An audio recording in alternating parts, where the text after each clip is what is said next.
Après de nombreuses nouvelles images de Jurassic World Dominion, un dernier extrait a été diffusé hier soir et dévoile de nouveaux plans concernant le Pyroraptor.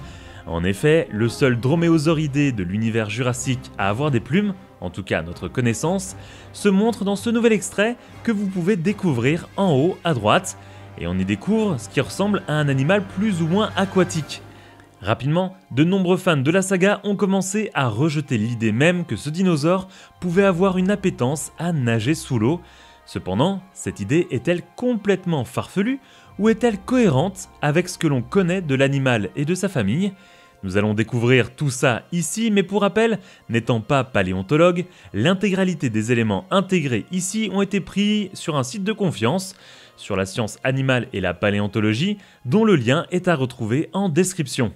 Comme toujours, avant de continuer cette vidéo, n'hésitez pas à vous abonner et activer la cloche pour ne louper aucune de mes prochaines vidéos.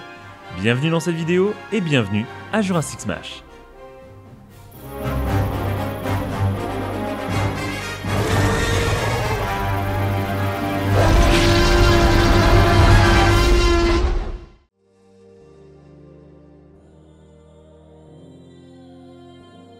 Dans un dernier extrait diffusé, nous découvrons plus d'images concernant le Pyroraptor.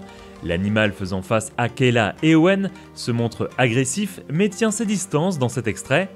Puis, soudain, le droméosauridé plonge sous la glace avant de nager vers ses proies qui semblent prendre la fuite. Cet extrait m'a amusé mais m'a également fait me poser une question. Est-ce complètement délirant de voir ce dinosaure plonger dans l'eau ? Et à la vue des différents commentaires sous mon YouTube Short, je me suis dit que je devais mener une petite enquête.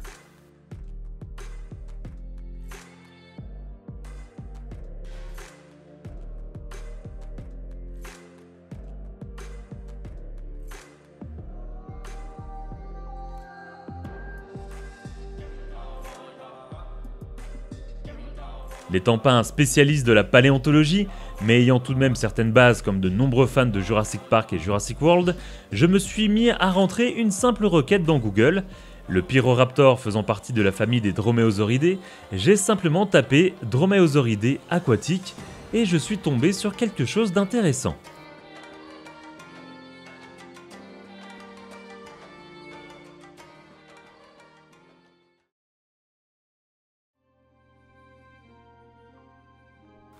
Avant d'aller plus loin, il faut savoir que le Pyroraptor est un dinosaure découvert en France, en Provence, ayant vécu entre 83 et 85 millions d'années avant notre ère.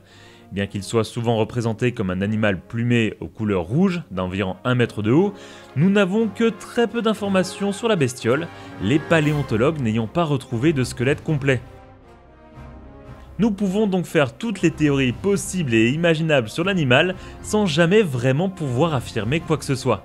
De plus, dans la culture populaire, depuis notamment Dinosaur Planet, l'animal est représenté avec des plumes rouges vifs comme un gros oiseau. Est-ce que le rapprochement entre un oiseau capable de nager sur et sous l'eau et le Pyroraptor est-elle vraiment tiré par les cheveux ? Pas vraiment, surtout si l'on en croit cet article sur lequel je suis tombé suite à ma recherche Google. En 2017, Paul Taforo, paléontologue au synchrotron européen de Grenoble, décrit une nouvelle espèce. Il faut imaginer un mélange entre un vélociraptor, une autruche et un cygne, avec un museau de crocodile et des ailes de pingouin. Cette description étrange correspond à une nouvelle espèce dévoilée il y a environ 5 ans, le Halscaraptor esquii. L'animal vivait en Mongolie au Crétacé il y a environ 72 millions d'années et appartient à la famille des droméosaures, dont il partage la lignée avec le Vélociraptor, que l'on connaît bien dans Jurassic Park et Jurassic World, mais également le Pyroraptor qui nous intéresse ici. Ce petit dinosaure d'1,20 m environ possédait aussi certaines caractéristiques de prédateur aquatique, des dents et un museau de crocodile et un très long cou ressemblant à celui du cygne.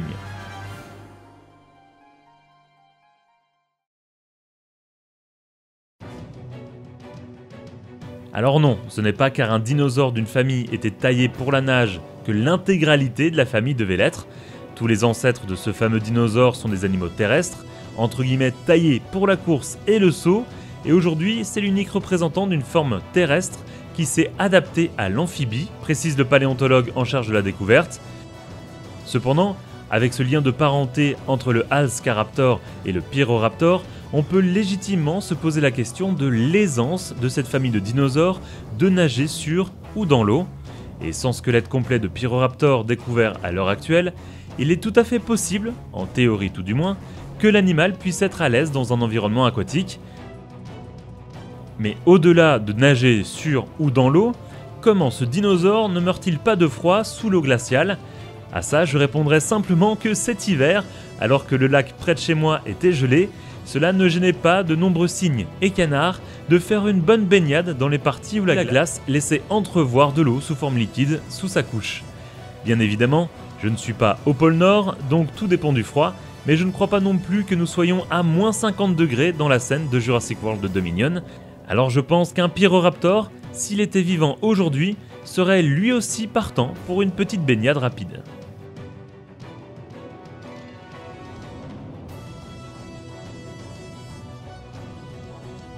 Mais surtout, il ne faut pas oublier que Jurassic World Dominion est avant tout un film de science-fiction, et comme toujours, les scénaristes pourront expliquer ce comportement avec le croisement de certains gènes encore inconnus dans la composition du Pyroraptor. Qui sait, ce dinosaure français a peut-être été croisé avec les gènes d'un canard. Qu'est-ce que vous en dites ?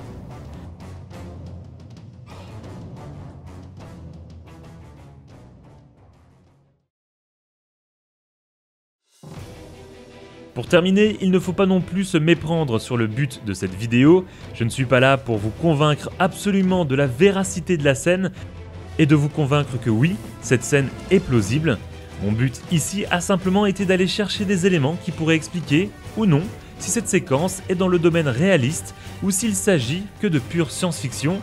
Selon moi, voir un dinosaure se glisser dans l'eau n'a rien de surprenant. Dans le prochain gros documentaire Préhistorique Planet, on peut par exemple voir un T-Rex nager dans une eau très profonde.